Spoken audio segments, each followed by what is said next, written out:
Thank you, Sven, for sitting with me. It's really nice, especially since you're coming from Germany. Yeah. How do you like Quebec City? No, it's great. Really, I've never been in Canada before, and I had walk around, and it's a beautiful city, so I'll definitely have to come back. Yeah, good. We'd be happy to welcome you. So, Sven, could you give me a little quick overview of your career for people who don't know you?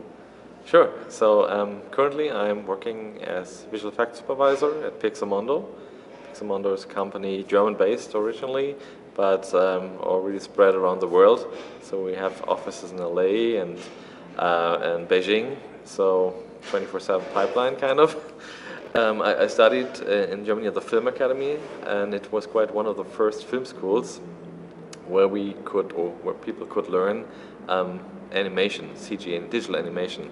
Of course, they're also doing puppet animation and stop motion, but I became very interested just by watching these super fantastic movies, like starting with Jurassic Park. Of course, it really made my mind blow away, and I wanted to do that as well. So I tried to get to this university and applied there, and it was successful, and it was my first start. So,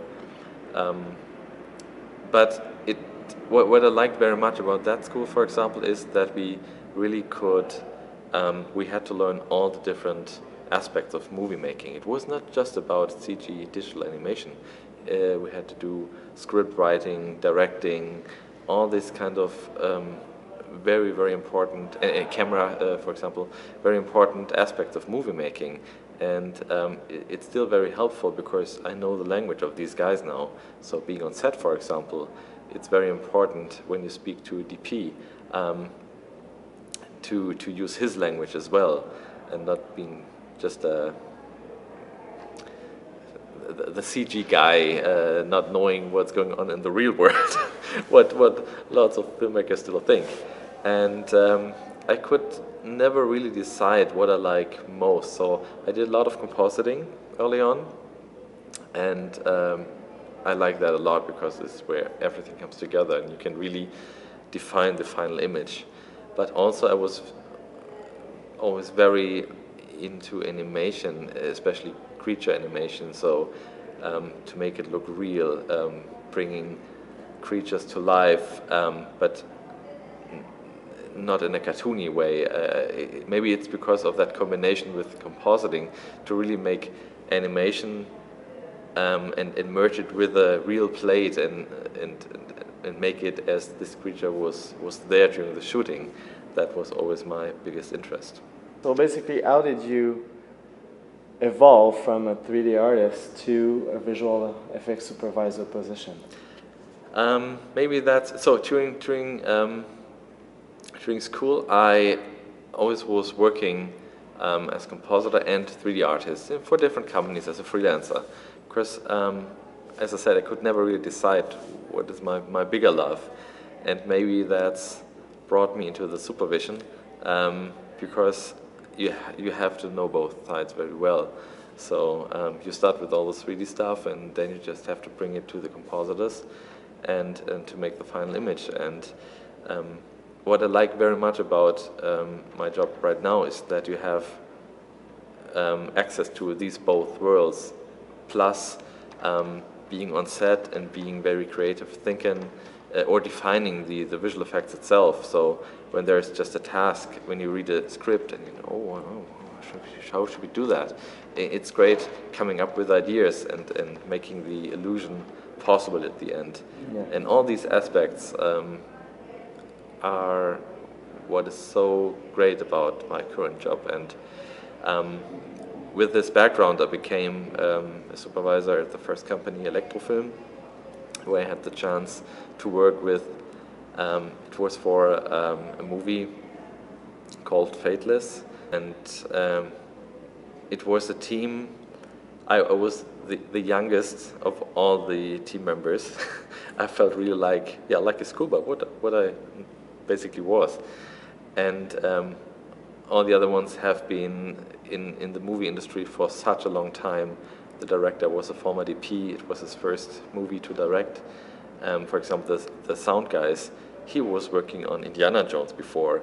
they were all kind of in the 60s or 70s, and I think it was great for me because they were so kind to me and accepted me, even though I was much younger than they all.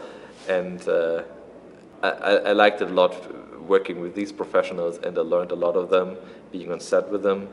And yeah, it was a success, so the visual effects look great at the end. So, and cool. This is how I became into this position even more. Nice.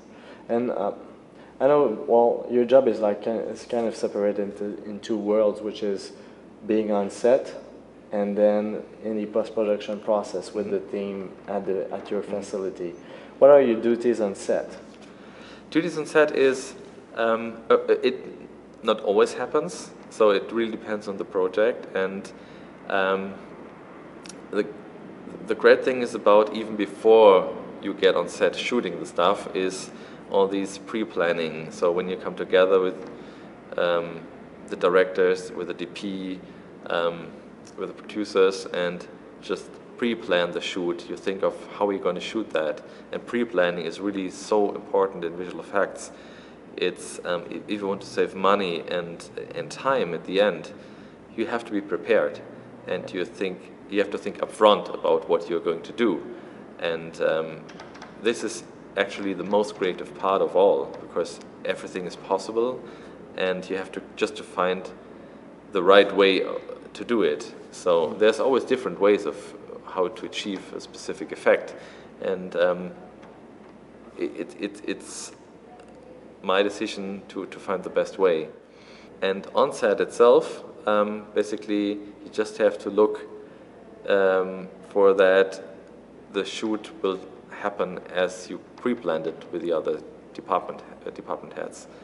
And sometimes it's quite simple stuff. Of course, you have to gather lots of information, like gray balls and chrome balls, and shooting references and textures and collecting data. So I'm never alone on set, so it's always guys helping me, just to rebuild whatever will be needed afterwards in the post-production. But it's always that shots might change. So of course there will be decisions made on set. So because when you're there, the director might change his mind. Let's look into this direction, or let's do it completely different.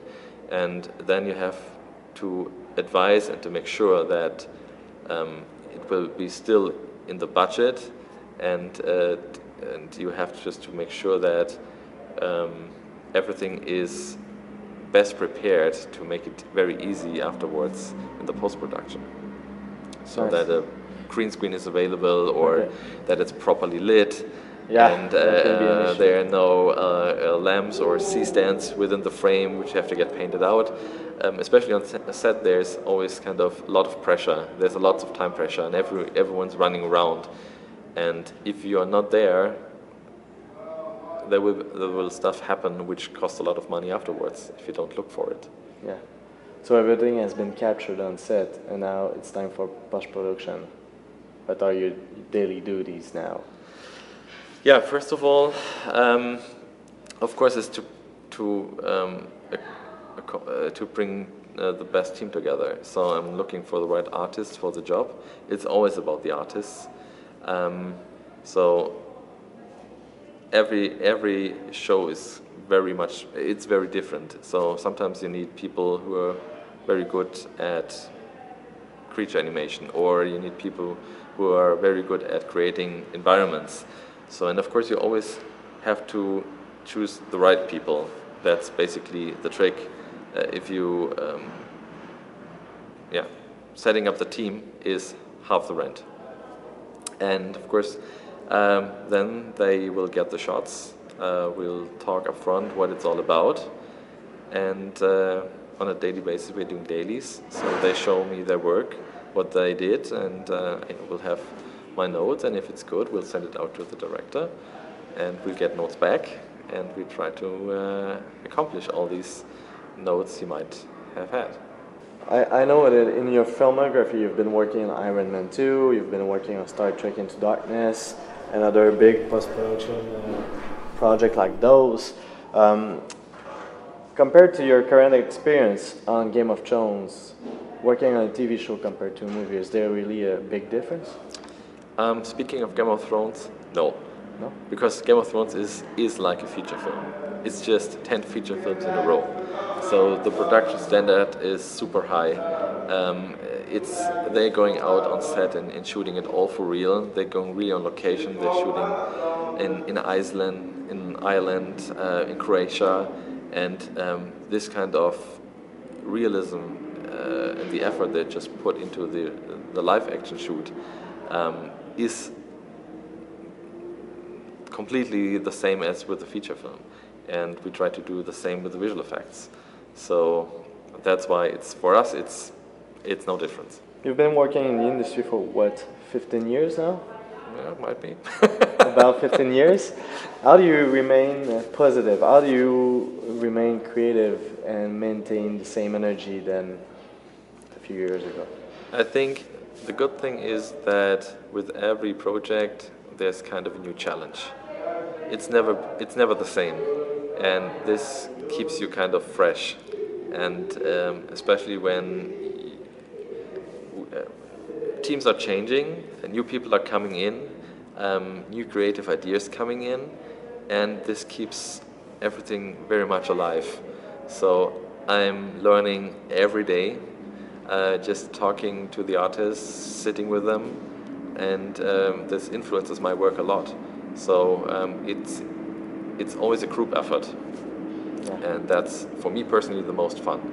I'm not someone who I don't have fun working alone. I need the guys, I need the team. That's what I enjoy the most. Yeah, I totally agree. And what advice would you give your younger self or to people who want to do your current role? Personally, I have to say I was very lucky, so I'm not sure if I would change anything. It's always, you can't really pre-plan it. It's, of course, you have to work hard, you have to be creative, you have to be good in what you're doing, but there's always this other half which is kind of meeting the right people at the right time and having some luck. It's like a movie. You can't really create a blockbuster. You can just take the best ingredients, but you're not sure if it will be a big success. It just can fail. And it's the same with a career, I would say. The only chance you have is to give your best. And if there's this lucky side with you. You must have had highs and lows in your career. How did you overcome your biggest obstacle?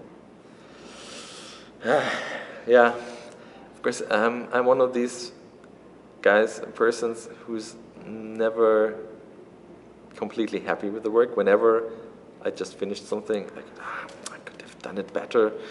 I always see stuff, and it needs some time just to review it again with some distance. And I had one experience. It was a project I knew from the beginning I could not succeed, really. It was just, the task was not possible in the amount of time we were given. And we were discussing that up front, but we had to do it. And this is kind of, when you know you have no chance and the outcome will not be what you're normally are looking for, it's kind of disappointing and makes me angry, kind of.